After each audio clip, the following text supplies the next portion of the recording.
അപ്പോൾ അതേ ശിവദം തിയേറ്ററിൽ എന്തിനാ നമ്മുടെ വാഴ 2 കാണാനായിട്ട്. അപ്പോൾ അതേ ഈ മുഖം ഒന്ന് ശ്രദ്ധിച്ചോട്ടെ, ഞങ്ങൾ സിനിമയ്ക്ക് കയറുന്നൊക്കെ തൊട്ട് മുമ്പുള്ളൊരു മുഖമാണ്. അപ്പോൾ പടം എങ്ങനെ ഉണ്ടായിരുന്നുള്ളൂ ഞാൻ ലാസ്റ്റ് പറയുന്നുണ്ട്.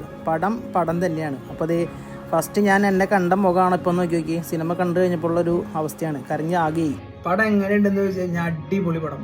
എല്ലാവരും പോയി മസ്റ്റ് വാച്ച് സിനിമ. വാഴ 1 വെച്ച് നോക്കുമ്പോൾ 2 അടിപൊളി സിനിമ. കാരണം എല്ലാ കാര്യങ്ങളും അതിനകത്ത് ഇൻക്ലൂഡ് ചെയ്തിട്ടുണ്ട്.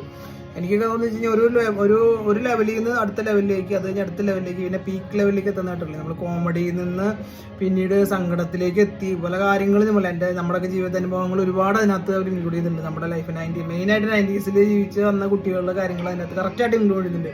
അതുപോലെ ഇപ്പോൾ നടക്കുന്ന സംഭവങ്ങളും. കാരണം വയസ്സായ ആൾക്കാരെ നോക്കാൻ ആരും ഇല്ലാത്തൊരു കണ്ടീഷനിലേക്ക് കേരളം പോയിക്കൊണ്ടിരിക്കുക. അപ്പോൾ പടം അടിപൊളി സിനിമയാണ്. എല്ലാവരും പോയി കണ്ടോ, ഫാമിലിയായിട്ട് പോയി കാണാൻ ശ്രമിക്കുക. മെയിനായിട്ട് ബന്ധങ്ങളെ തമ്മിലുള്ള വാല്യൂ എന്താണെന്ന് ആ സിനിമയിൽ നമുക്ക് കാണാം. അപ്പോൾ ഓക്കെ, അപ്പോൾ ഇന്ന് അടിപൊളി, ഞങ്ങൾക്ക് എന്തായാലും അടിപൊളി പടം എല്ലാവർക്കും ഇഷ്ടപ്പെട്ടു. അടിപൊളി.